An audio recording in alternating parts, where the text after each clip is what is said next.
My name is Bill Cox. I'm a retired New York City police detective and a resident of Barnegat, New Jersey. For several years now, I've been aware of an individual who lives in this town by the name of Charlie Giles, also known as Charles Giles. This gentleman has falsely represented himself as a 9/11 hero. He has also falsely represented the fact that a building, the North Tower of the World Trade Center, collapsed on him, along with a Port Authority police officer by the name of Mark Meyer, shield number 1236.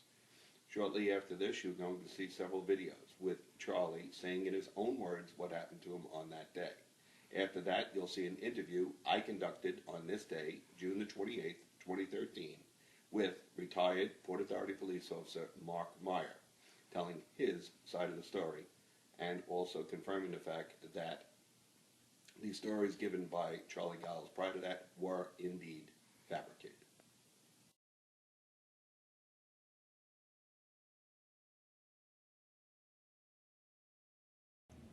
And people were jumping.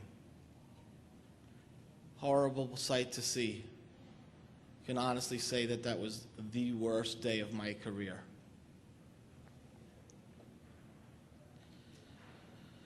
I got a call for a firefighter down. I looked around for one of my units. Fidney had no units available. It was total mayhem and carnage. So I decided to go in to the North Tower, to the mezzanine level where I was told that this firefighter was. I arrived at the mezzanine level and found the firefighter, and I started working on him. He was already in cardiac arrest. I ripped open his turnout gear, applied my defibrillator to him, and started doing CPR.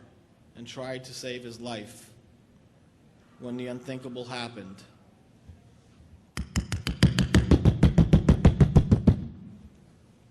But much louder.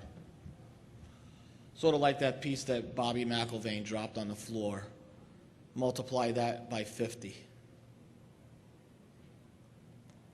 I hear people screaming and yelling, "It's coming down, run for your lives." EMS were taught self-safety first. I did not want to leave this firefighter there, but he was gone already. I wanted to bring his family closure.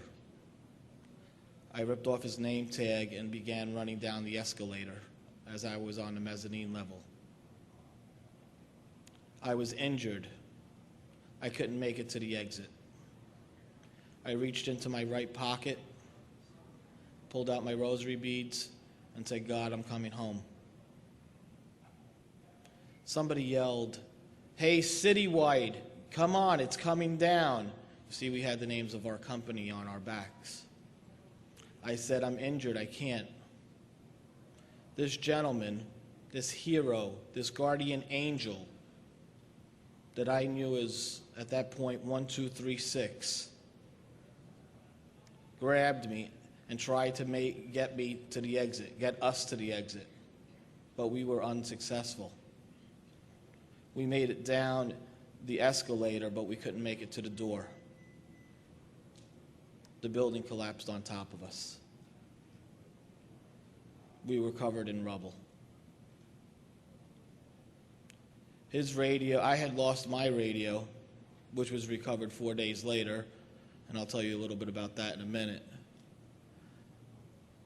His radio was still working, gratefully, and he called and gave the location of what exit we were trying to get out. Within minutes, we heard people trying to dig us out. We were gasping for air. I never forget the black soot that was taken out of me when I got to the burn center. They found us. My guardian angel that I only knew as 1236 because my eyes were so burnt, saved my life.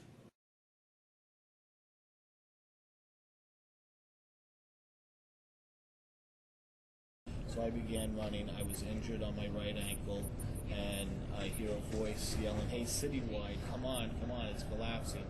And we were about I was about, at that point, 150 to 175 feet from the exit. This gentleman ran over to me, literally put his arm around me and started carrying me. Now, I'm a big fella, not this big. I wasn't this big. This is because of medications. But we made it, I would say, maybe 10 feet to the door, and the building collapsed on top of us. All that rubble that you saw from the implosion that we've all seen on television collapsed on top of us. I had lost my radio. His radio he still had, and he was able to use his radio. And we weren't, luckily we weren't just these, we had our scratches and our bruises and everything, but we had no major, problems. Me, besides my ankle, I had first and second degree burns. I had a scratched cornea. And you were located at the exit between the Tower 1 and Building 7, which is Bessie Street. That's Bessie Street, which is north. That's correct. When we see the films later, there's a lot of exterior structure still standing on that north side, if I'm not mistaken. Yes. Do you suppose that's probably what helped you survive? I strongly believe that that's what helped us survive. Yeah. That major piece that we all see standing up, that one piece of the tower that's standing up, that did not collapse, I believe that is what saved our lives. And this firefighter... I'm sorry. No, go ahead. You had mentioned that the number of the gentleman that saved your life was 1236. Yeah, well, I had focused on 1236, which was the gentleman's shield number, and I noticed that he was a Port Authority police officer. Right. So we were dug out. We were not trapped for more than 10 minutes, and he called for a member of service, private industry down, and I was subsequently placed in an ambulance and taken to Jacoby Medical Center.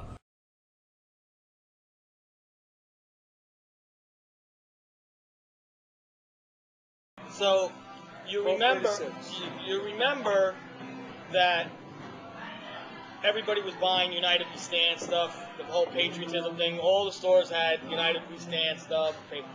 So I'm buying myself a hat, which I have to this day with all my 9/11 pins on it. Yeah, we all went crazy. United flags on our cars and blind patriotism. I bought a hat, and I'm online, and there's this guy in front of me with a Port Authority T-shirt that says, "Remember, this is now November of '01. Remember the 33 Port Authority cops that died," and it had listed the names. It was a 9/11 T-shirt. Mm-hmm. And I remember saying to him, "Nice T-shirt." And he turned around and looked at me, and we just stared at each other. Really? I just got the chills. We just wow. We're staring at each other. We're staring at each other, and it's something my psychologist, I go to a psychiatrist for post-traumatic stress.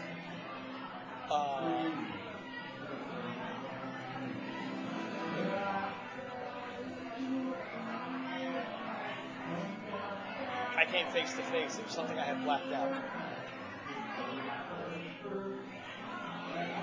I had seen his Port Authority patch on his shield, but I had seen his face. I just don't remember seeing it. I didn't remember. I blacked it out. On a certain level, your memory still remembers. I'm looking at you. So we're staring at each other. We're staring each other down. And I said, "Do I know you?" And he says, "I don't know. Do you?" I says, "I know you from somewhere." He says, "Yes, Charlie, you do." He didn't remember my name. And I said, in between all this, I had gone to a Christian retreat, and the priest at the Christian retreat turned out that he was the Port Authority chaplain, and I had asked him who 1236 was, and he says his name is, he found out for me his name's Mark Myers, but he didn't want to meet any of the people that he saved or whatever.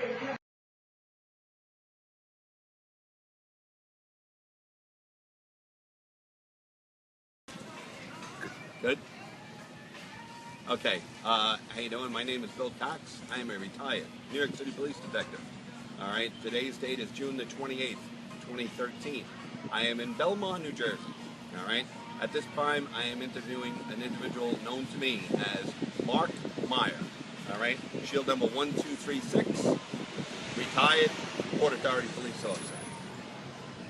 Mark J. Meyer. Okay.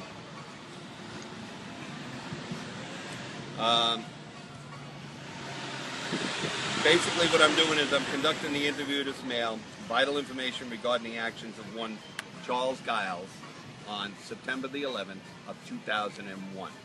We're going to conduct this just like a Q&A, considering we're both retired police officers. We're familiar with this format, and this way we know exactly what it is that we're talking about. Basically, sir, we'll get to your name in a little bit. We just let everybody know that it was Mark Meyer, but could you tell us where you were working on September 11th of '01?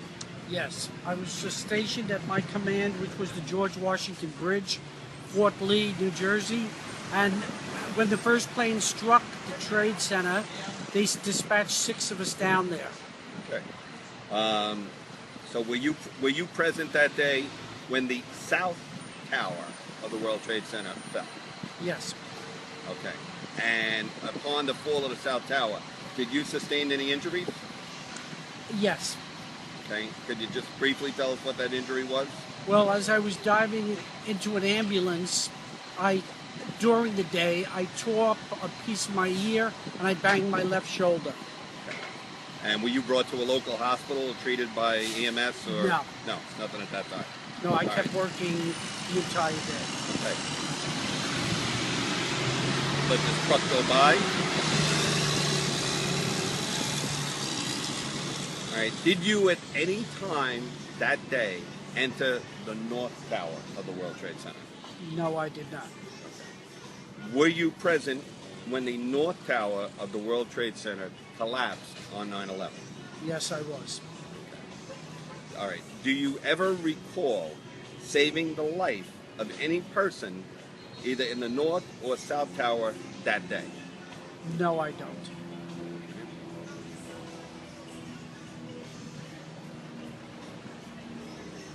Let me get to my answers here. All right.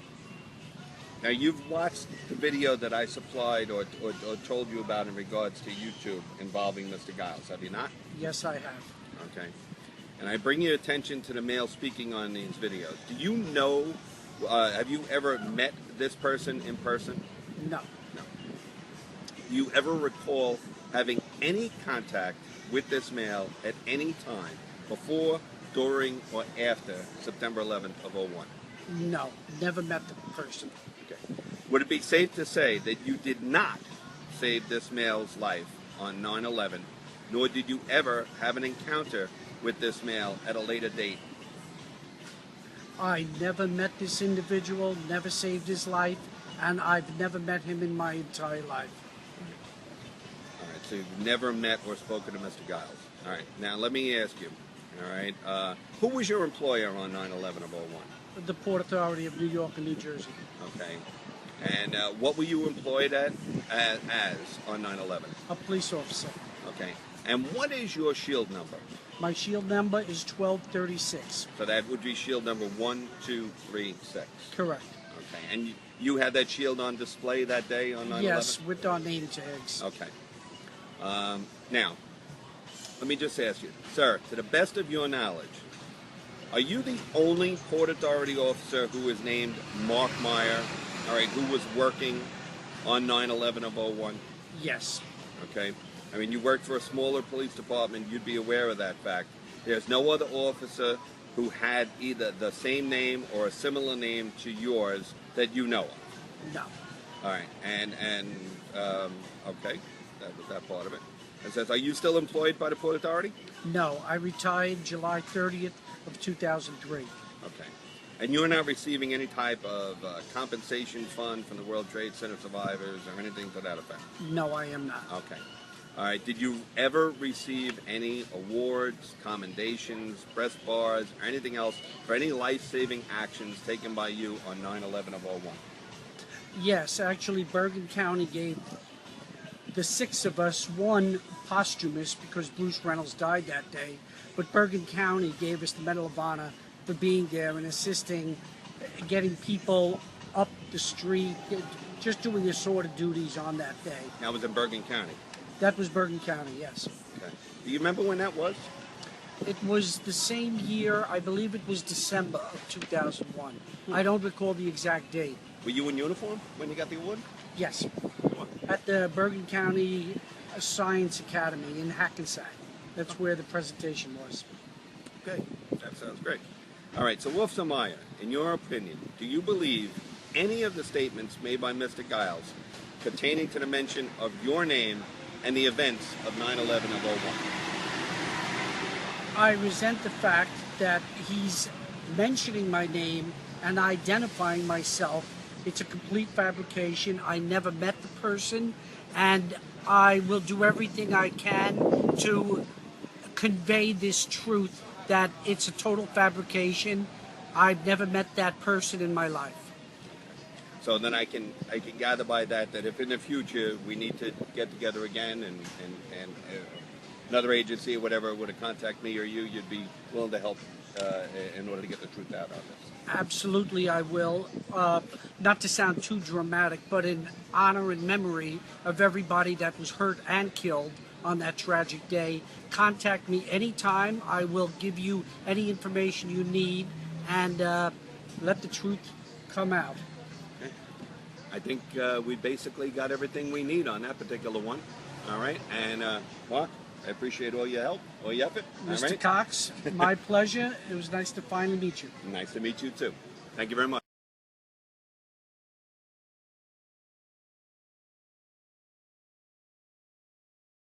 As you can tell by the videos that you just viewed, the validity of Officer Meyer's statement in regards to the fabrication that we saw run 3 separate clips from Mr. Giles.